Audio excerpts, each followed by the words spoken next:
Hi மக்களே! இன்றைக்கி மத்தியான சமையல் ரொம்ப சிம்பிளான சமையல் தான். இன்றைக்கி என்ன செய்யலான்னு அப்படின்னு சொல்லி பார்த்தேன். இன்றைக்கி என்னோடய தம்பி ஒருத்தவங்க வந்து அம்மாவுக்கு ஏதாவது கொண்டு வந்து கொடுத்துட்றேன் நான்வெஜ் அப்படின்னு சொல்லிட்டு சொன்னாங்க. நான் வந்து நான்வெஜ் சாப்பிட மாட்டேன் அப்படின்றதுனால, இன்றைக்கி நம்ம கடையிலேருந்து வாங்கிட்டு வந்திருந்த புடலங்காய் இருந்துச்சு. அதுக்கப்புறம் வந்து நம்ம மரத்தில் காய்ச்ச முருங்காய் இருந்ததுன்றதுனால முருங்காய் போட்டு கொஞ்சமாக புளிக்குழம்பு வச்சுட்டேன். அதுக்கப்புறம் புடலங்காய் இருக்குது, அதை வச்சு ஒரு பொரியல் தேங்காய் போட்டு கொஞ்சம் பொரியல் பண்ணிடலாம் அப்படின்னு சொல்லிட்டு ரெடி பண்ணிட்டேன்.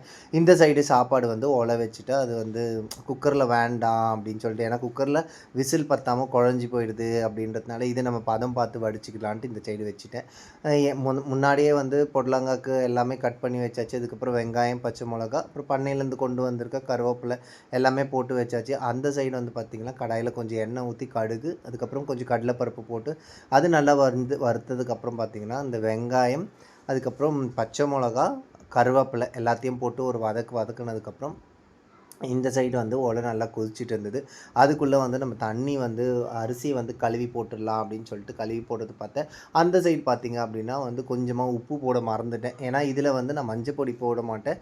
அதனால் உப்பு போட்டு ஒரு கலரிட்டு அதுக்கப்புறம் புடலங்காய் எடுத்து போட்டு நல்லா ஒரு கலரிடலாம் அப்படின்னு சொல்லிட்டு, எனக்கு ஆக்சுவலாக இன்றைக்கி கூட்டு பண்ணலாம் அப்படின்னு ஒரு பிளானில் இருந்தேன். கூட்டு பண்ணால் வேஸ்ட் ஆகிடும். ஏன்னா நைட்டுக்கு வந்து அம்மா எனக்கு சப்பாத்தி பிடிக்கும்னு சொல்லிவிட்டு அம்மா சப்பாத்தி செஞ்சு தரேன்னு சொல்லிட்டு சொன்னாங்க. அதனால் சரி சப்பாத்தி செஞ்சுக்கலாம் அப்படின்னு சொல்லிட்டு தண்ணி கொஞ்சம் வந்து உலையில கொதிக்கும் போதே கொஞ்சம் சுடு தண்ணி எடுத்து அதை ஊற்றிட்டோம் அப்படின்னா பொரியல் சீக்கிரமாக ரெடி ஆகிடும்னு சொல்லிட்டு, ஆக்சுவலாக அம்மாவுக்கு உடம்பு சரியில்லை இருந்தாலும் நான் கேட்டேன் அப்படின்றதுனால சப்பாத்தி செஞ்சு தரேன்னு சொன்னாங்க. ஏன்னா நான் இன்னொரு 3 நாளில் அடுத்தது ஆப்ரேஷன் போகணும் அப்படின்றதுனால. இந்த சைடு பார்த்திங்க அப்படின்னாலே உலை கொதிக்க ஆரம்பிச்சிச்சின்னு சொல்லிட்டு அரிசி கழுவி அதுக்குள்ளே போட்டுட்டேன்.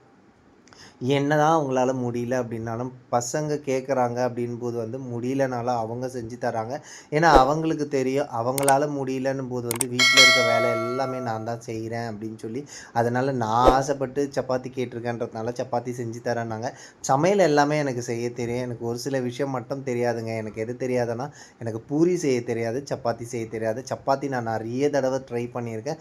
எப்போ நான் சப்பாத்தி செஞ்சாலுமே வந்து பார்த்திங்கன்னா அப்பளம் மாதிரி வந்துடும், இல்லை ஜவ்வு மாதிரி இருக்கும் அப்படின்றதுனால நான் சப்பாத்தி செய்கிறது, இந்த பூரி செய்கிறத அப்படியே வந்து ஸ்டாப் பண்ணிட்டேன்.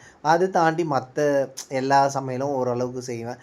அந்த சைடு வந்து பார்த்திங்கன்னா நம்ம புடலங்காய் வெந்துருச்சு.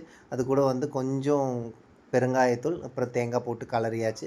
இந்த சுட சுட சாதம் ரெடி ஆகிடுச்சு. இந்த சைடு முருங்கைக்காய் போட்டு வந்து புளிக்குழம்பு. அந்த சைடு நேற்று வந்து கொஞ்சம் ஃப்ரிட்ஜில் வச்ச கோவக்காய் இருந்துச்சு, அதையும் வேஸ்ட் பண்ண வேண்டாம்னு அதையும் எடுத்து வச்சுட்டேன். இந்த சைடு நல்லா தேங்காய்லாம் போட்டு சூப்பராக வந்து ஒரு புடலங்காய் பொரியல் வந்து பண்ணியிருக்கேன். இந்த வீடியோ உங்களுக்கு பிடிச்சிருந்தா ப்ளீஸ் லைக் பண்ணி, ஷேர் பண்ணி, சப்ஸ்கிரைப் பண்ணுங்கள் மக்களே.